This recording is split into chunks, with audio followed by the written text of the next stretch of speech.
Hello, you're welcome. My name is Dr. Chris Williams, and I'm your host on Well Again. Well Again is your online health channel where we look at fail-proof principles for retaining health and recovering from sickness. You're welcome. Today, I want to come against a societal mindset that I believe will help liberate some persons. All right, and I want to help some persons, couples who have been waiting. You've been waiting 5 years, 6 years, 8 years, 10 years to have your children, and you probably have. And then what's even if you have done all that that there is to do or there are to do. You have done IVF. I heard about somebody who have done IVF 15 times. I heard about somebody who have done it 5 times, and you have done all the things you need to do. It might be time for you to begin to consider an adoption. Okay, I just want to encourage you to consider an adoption, and I plead with our parents, with our teachers, our fathers in the faith, our pastors, with the society at large. We all have one way or the other of making it very difficult for people to consider an adoption, when in fact and indeed an adoption is what they should go for. Okay, so we need to do something about it. I just plead with you. If you know the kind of pain, if you know the kind of pressure, if you know the kind of unhappiness that people who are waiting on God for children go through, some of them literally, they nearly become witches. Now, not a witch as per they fly in the night, but they become so disenchanted.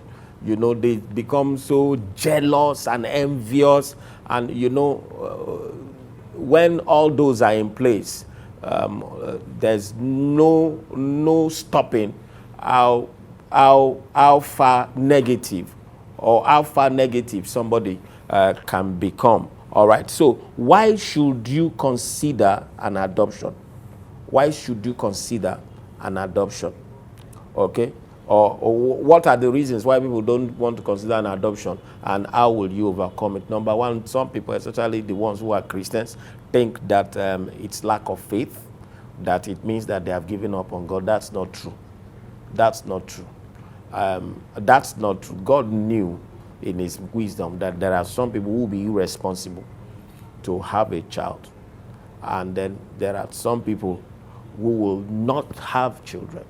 And so I believe the process of children not having their parents, and parents not having children, and then parents don't have their children, come and adopt the ones that don't have parents. I believe it's God's way of creating a balance in the ecological cycle of parenting, if there's anything like that. Some people don't want to adopt because they are thinking, what will people say? That makes me laugh every time I hear it. What will people say? What will they say? Do they know the pain you are going through? Do they know the quarrels, the pain, the anxiety, the depression?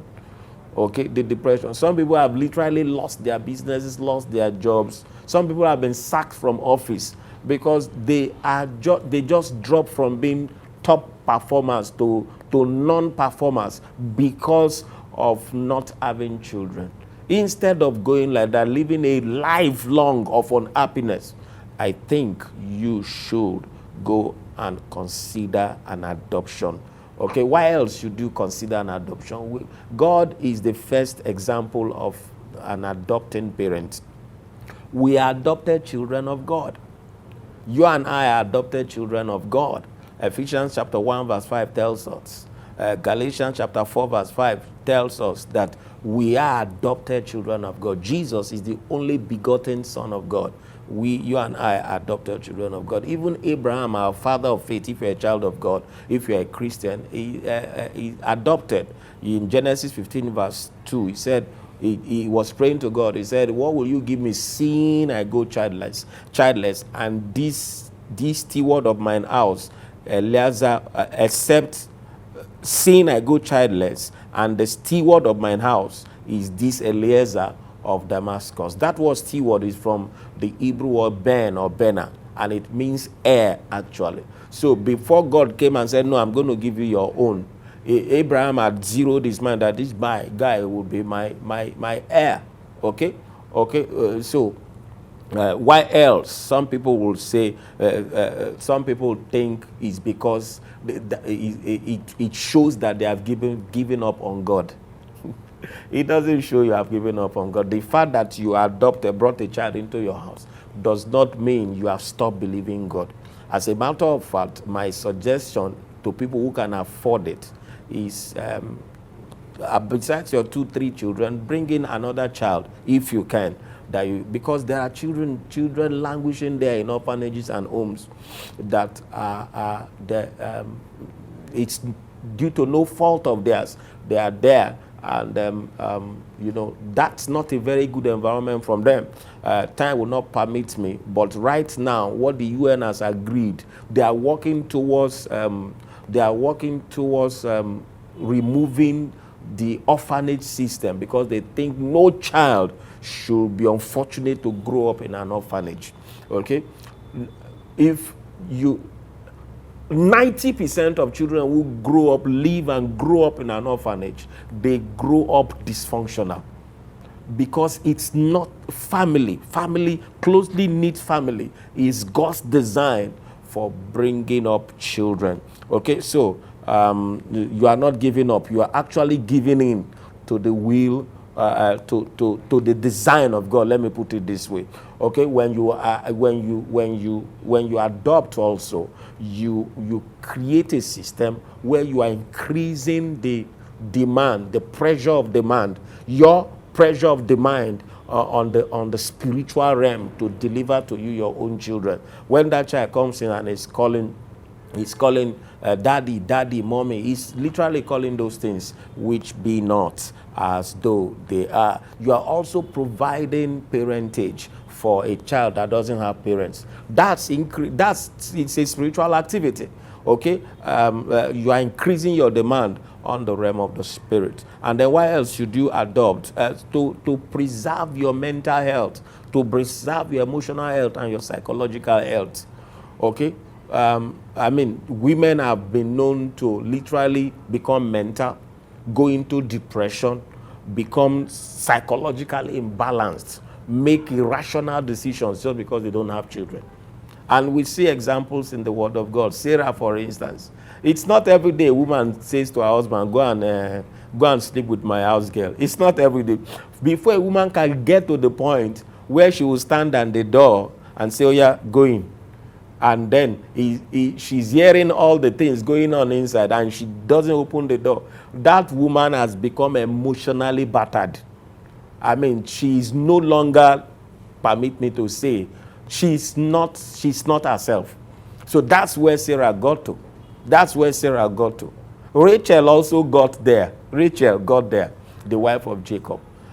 Anna also. These are 3 examples of women who were barren in the Bible. I also got there. When Eli the priest saw her praying, and she said, and the man said, are you drunk this early morning? He said, no, I'm not drunk. Oh. I'm talking from the sorrow of my heart.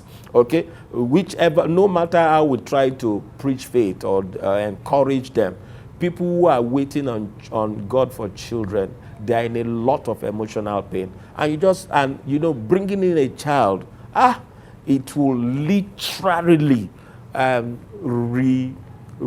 what's the word now? It will reboot. That's the word. The atmosphere of joy in the family.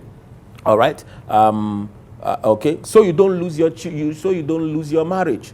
Many men who go out, or people after some time, people who are waiting for children, they begin to drift apart. They can't talk to each other, they get tired of each other, their sex life begins to suffer, they begin to feel lonely. And the man, because he's no longer happy, most men, some men who are in discipline, they will go out and they will start doing other things. Okay, so very, very important. So you don't want that to befall you. All right. So how should you go about proper adoption? By adoption, I have not talked about going. I'm not referring to what people do. They'll go to their sister, carry their sister's child, and then be nursing and be parenting the child. You can do that. That's part of it. But that's not the one I'm talking about here. I'm talking about the one of going to the government, going to orphanage institutions, adopting a homeless child, adopting, and then you bring up that child to be your own. You do all the legal documentation, and that child is your own. Okay, that's the one I'm talking about. So start with prayer. Start to pray about it, for God to make it easy for you.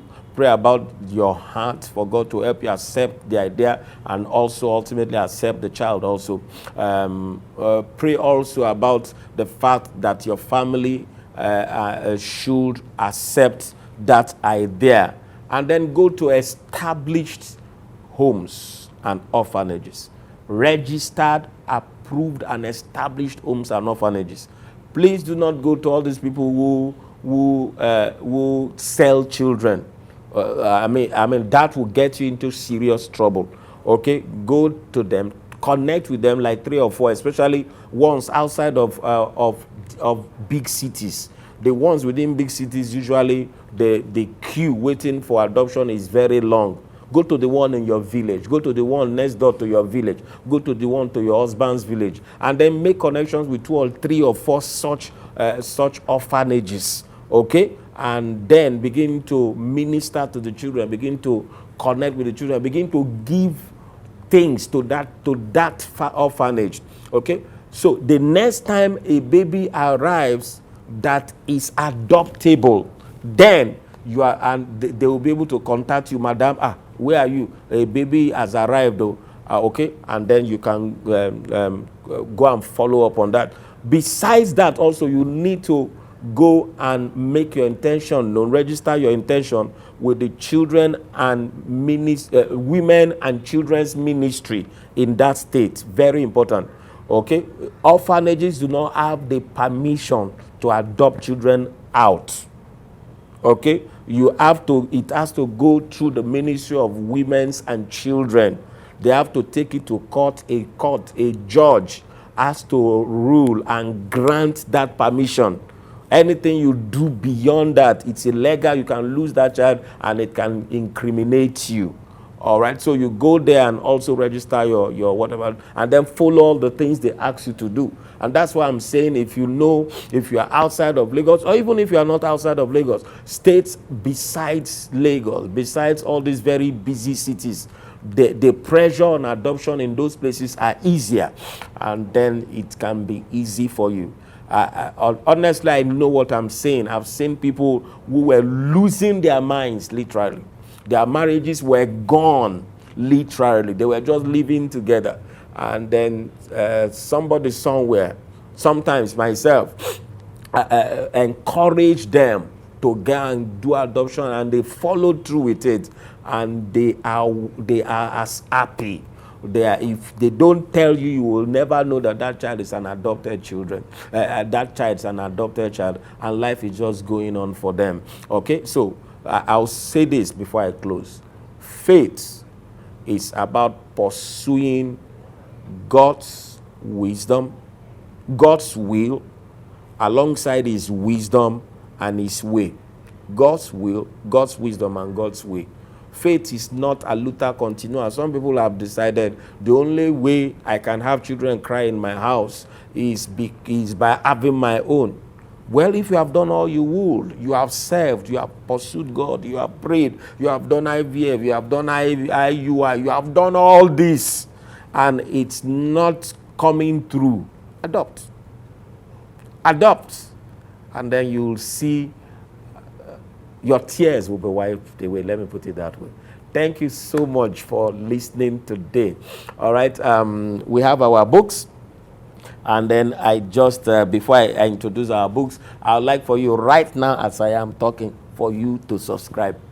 Okay, subscribe, turn on your notification, and then take this URL and send it to somebody who you think needs it. Send it. It might even be to a parent or a parent-in-law, okay, or the husband or the wife that you know, or the friend that you know.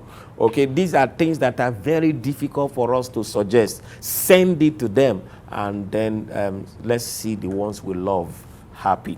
All right, so we have some of our books: Reversing Diabetes Naturally, Make Your Food Your Medicine, Living a Disease-Free Life, Sickness Free, and then Reversing Depression Naturally. Do not forget, if you want us to come to your engagements, to your talk, to your programs, your conferences, or you have a corporate training, you can bring us. We have trained we have trained with multinationals, with state governments, and all that, and we can also come to do trainings, health trainings for your people. Thank you so very much. Do not forget, subscribe, turn on the notification, and share this link. Share it with at least 5 persons, 10 persons, 20 persons, people you know that will need it, or parents you know their children are waiting, or children or cousins, nephews you know that are waiting. This might just be God's wisdom for them at this time. Thank you so very much. Bye-bye.